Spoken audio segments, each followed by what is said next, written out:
Hey, what's up, guys? The Vigilant Texan here. Just wanted to attempt to finish out my testimony today, and we're going to end the story of Jacob as well.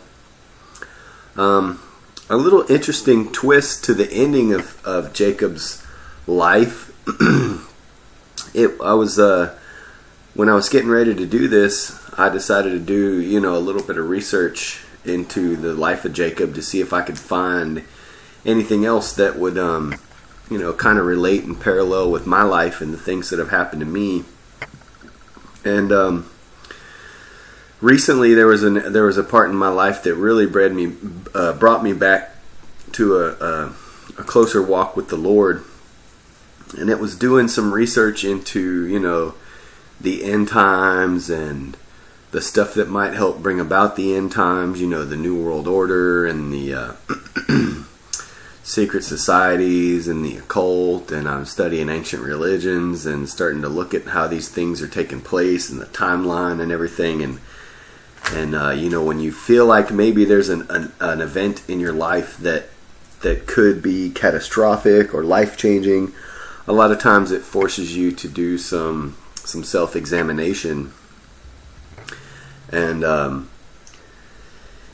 there was an event there at the end of Jacob's life that was pretty traumatic, I'm sure, for him to go through as well. So we're going to start. We're gonna cover that now. Here's an interesting thing, though. As I studied this, you get to the end of Jacob's life here in the book of Genesis, in chapter 35, and once again Jacob talks to God at Paddan Aram, and God has to tell him one more time that we're going to change your name to Israel, not Jacob. And the land that I gave Abraham and Isaac, I'm going to give to you and your seed. After thee, I will give the land. And Jacob finally did what he needed to do and called the place Elohim Bethel, El Bethel. But then it talks about their children and how he sojourned back to visit his father Isaac. And then it says down here, let's pick it up there in chapter 35:27. And Jacob came unto Isaac his father unto Mamre, unto the city of Arba, which is Hebron, where Abraham and Isaac sojourned. And the days of Isaac were 180 years. And Isaac gave up the breath and died, and was gathered unto his people, being old and full of days. And his sons Esau and Jacob buried him. Now these are the generations of Esau, who is Edom. Esau took his wives and daughters, and Moses goes into a big long lineage of Esau. And then directly after that, he goes into the big lineage of Jacob. And then once he gets to Joseph in that lineage, it just continues on with Joseph's story. And that's basically all we hear of Esau.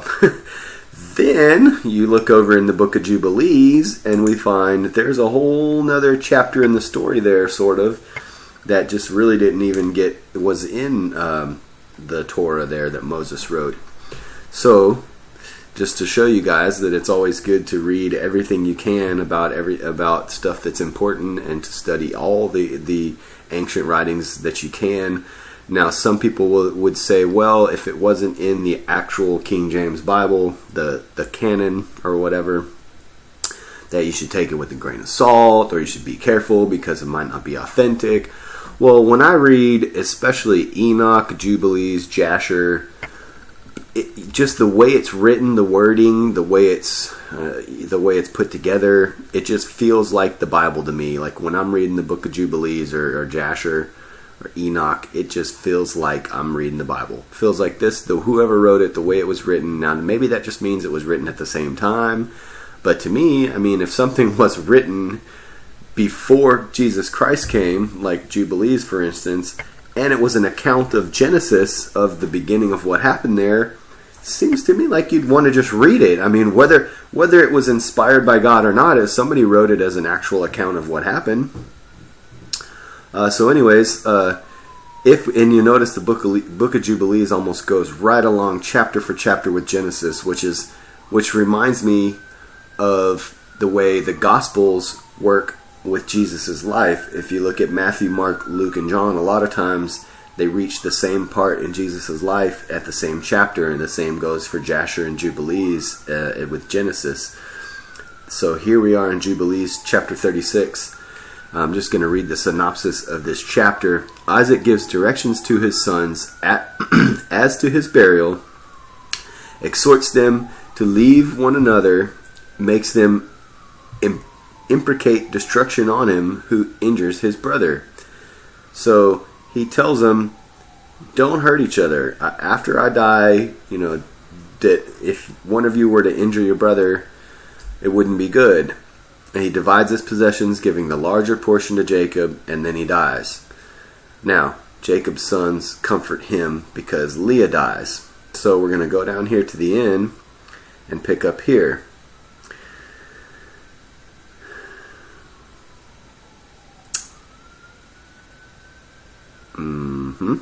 Actually, yeah. No, that was the, This was the synopsis. We're going to pick up the actual reading in 37 where it gets good. Okay, so here we go. And on the day that Isaac, the father of Jacob and Esau, died, the sons of Esau heard that Isaac had given the portion of the elder to his younger son Jacob. And they were very angry. Now, in these days, if you were the head of a household like Jacob or Esau, you probably had quite a few sons. You probably had quite a few manservants and maidservants. You had like a big group of people that worked for you basically, or lived under your direction anyway. So they all got very mad because Isaac's portion of his inheritance went to Jacob, when they felt, since Esau was the older brother, it should go to him. Now, this is very common, we know, nowadays in families. When someone dies, people like to fight over the inheritance. So here they go, and picking up in verse 2 here. And they strove with their father, saying, Why has thy father given Jacob the portion of the elder, and passed over thee, although thou art the elder and Jacob the younger? And he said unto them, Because I sold my birthright to Jacob for a small mess of lentils. And on the day my father sent me to hunt and catch and bring him something that he should eat and bless me, he, Jacob, came with guile and brought my father food and drink, and my father blessed him and put me under his hand. And now our father has caused us to swear, me and him, that we shall not mutually devise evil, either against his brother, and that we shall continue in love and in peace each with his brother, and not make our ways corrupt. And they said unto him, Well, we shall not hearken unto thee to make peace with him, for our strength is greater than his strength, and we are more powerful than he. We shall go against him, slay him, destroy him and his sons, and if thou wilt not go with us, then we shall do hurt to thee also. Some great kids you got there, Esau. Of course, we know he married some Canaanite women, so there's probably a little bit of that seed mingled in there. And now hearken unto us, let us send to Aram, and Philistia, and Moab, and Ammon, and let us choose for ourselves chosen men who are ardent for battle, and let us go against him and do battle with him, and let us exterminate him from the earth before he grows strong. And their father said unto them, Do not go, and do not make war with him, lest ye fall before him. See, Esau understands that Jacob's got the Lord with him, and that's a powerful thing. And they said unto him, This too is exactly thy mode of action from thy youth into this day, and thou art putting thy neck under his yoke. They're basically saying, Come on, Dad, here you go again, deferring to your younger brother. Aren't you just going to be like this your whole life, just whatever Jacob says, or whatever your dad says, or whatever? We shall not hearken to these words. And they sent to Aram and Aduram, to the friend of their father, and hired along with them 1,000 fighting men, chosen men of war. And there came to them from Moab, and from the children of Ammon, those who were hired, 1,000 chosen men, and from Philistia, 1,000 chosen men of war, and from Edom, and from the Horites, 1,000 chosen fighting men, and from Kittim, mighty men of war. And they said unto their father, Go forth with them and lead them, else we shall slay you. You're like, okay, you're going to have to lead this big old army, or we're going to kill you. And he was filled with wrath and indignation on seeing that his sons were forcing him to go before to lead them against Jacob his father, his brother. But afterward he remembered all the evil which lay hidden in his heart against Jacob his brother, and he remembered not the oath which he had sworn to his father and his mother, that he would devise no evil all the days against Jacob his brother. He's probably thinking, man, there's a lot of men here. We got 4,000 men. Jacob, how many's he got in his house? Probably a few hundred. Yeah, we got this. Yeah, punk Jacob. About time we get revenge on him. Sell my birthright for some lentils. I bet he's just chomping at the bit. And there came... Okay, and he was filled with wrath and indignation. Wait, we got that. But, notwithstanding all this, Jacob knew not that they were coming against him to battle, and he was mourning for Leah his wife, until they approached very near to the tower with 4,000 warriors and chosen men of war. And the men of Hebron sent to him, saying, Behold, thy brother has come against thee to fight thee, with 4,000 girt with the sword, and they carry shields and weapons, for they loved Jacob more than Esau. So they told him, for Jacob was more of a liberal and merciful man than Esau. So basically his servants came and told him, hey, they're coming because he's a better master than Esau. So that his people were respectful enough to come warn him. But Jacob would not believe it until they came very near the tower. And he closed the gates of the tower, and he stood in the battlements and spake to his brother Esau and said, Noble is the comfort wherewith thou hast come to comfort me for my wife who's died. Is this the oath that thou didst swear to thy father again, to thy mother before they died? Thou hast broken the oath, and on the moment which thou didst swear to my father, wast thou condemned? And Esau answered and said unto him, Neither the children of men nor the beasts of the earth have any oath of righteousness which is swearing they have sworn forever, but every day they devise evil one against another, and how each may slay his adversary and foe. So basically the old, everybody else is doing evil stuff, so it must be okay, which is never a good excuse to use with the God. Just because everyone else is doing it is the worst excuse ever.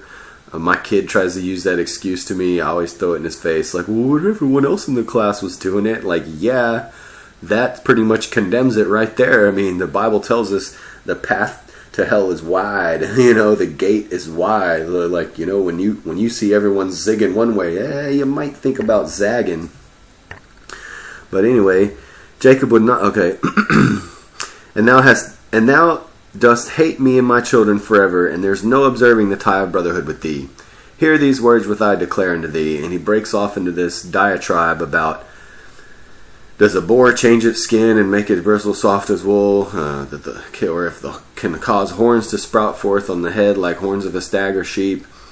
I'm just going to paraphrase kind of quickly here. If the wolves make peace with the lamb, so does not devour or do them violence. And if their hearts are toward them for good, then there should be peace in my heart towards thee. And if a lion becomes friend with the ox, makes peace with him, if he is bound under one yoke with him and plows with him, then I'll make peace with thee. Look, I'll tell you what, I'll make peace with you about the same time the lions and the oxes start getting along. Like basically saying I have nothing. We're as much opposed as lions and oxes are, or whatever. And so, and he keeps going. But anyway, and when Jacob saw that he was so evilly disposed towards him with his heart, and with all his soul as to slay him, that he had come springing like the wild boar which comes upon the spear that pierces and kills it, and recoils not from it, because sometimes the boar is so mad that it doesn't even phase it when you hit it with a spear. Then he spake to his own and to his servants that they should attack him and all his companions. Skip over to chapter 38. And after that, Judah spoke to Jacob, his father, and said unto him, Bend thy bow, father, send forth thy arrows, cast down the adversary and slay the enemy, and mayest thou have the power, for we shall not slay thy brother, for he is such as thou, and he is like thee. Let us give him this honor. Basically, they're saying, we're not going to kill Esau because he's our uncle. You do it, Dad. And Jacob bent his bow, sent forth the arrow, and struck Esau, his brother, right on his right breast, and slew him. Bam! You just thought you were going to be cool coming with all these swords and thousands of men. Shoo! Just send an arrow down. And again he sent forth an arrow and struck Adoran, the Aramean, which is probably like the next most awesome warrior that was with him or whatever, on his left breast, drove him backwards, boom, and slew him. And then went forth the sons of Jacob, they and their servants, dividing themselves into companies on the four sides of the tower, And Judah went forth in front, and Naphtali and Gad with him with 50 servants with him on the south side of the tower, and they slew all they found before them, and not one individual of them escaped. And Levi and Dan and Asher went forth on the east side of the tower with 50 men with them, and they slew the fighting men of Moab and Ammon. Now, if you go back and look, I believe, I could be wrong here, but I think maybe Moab and Ammon may have had some giants in them still. And Reuben and Issachar and Zebulun went forth to the north side of the tower with 50 men, and they slew the fighting men of the Philistines, which we know there was some bad folks in there. And Simeon and Benjamin and Enoch, Reuben's son, they made sure they said Enoch, Reuben's son, so you wouldn't think it was one of the other Enochs who's already probably passed at this point, went forth on the west side of the tower, and 50 men with them, and they slew Edom and the Horites with 400 men. Stout warriors, and 600 fled, and 4 of the sons of Esau fled with them, and left their father lying slain, as he had fallen on the hill, which is Adullam. And the sons of Jacob chased them all the way to Seir, and Jacob buried his brother on the hill, which is Adullam, and returned to his house. And the sons of Jacob pressed hard upon the sons of Esau in the mountains of Seir, and bowed their necks, so they became servants. So eventually they caught some, and they just gave up, so they became servants. And that's how Esau's life ends. You won't find that in the regular book of Genesis, but a great story nonetheless. Me, I like action movies and fight scenes, and it just didn't seem right the way the Bible just goes off into the generations and doesn't really tell you how that ever ended. So when I found this story in the book of Jubilees, I was like, wow, there you go. When you ask for answers, God reveals them to you, because I really had kind of latched on to Jacob's life being a lot like mine, and I wanted to see how the thing with his brother ended. And of course, you have the Lord with you, you're always going to prevail. But back to the part of my testimony that this to me equates to is me finally slaying the sin in my life, finally getting rid of the devil, and finally casting out the demons that had kind of taken over my part of my life.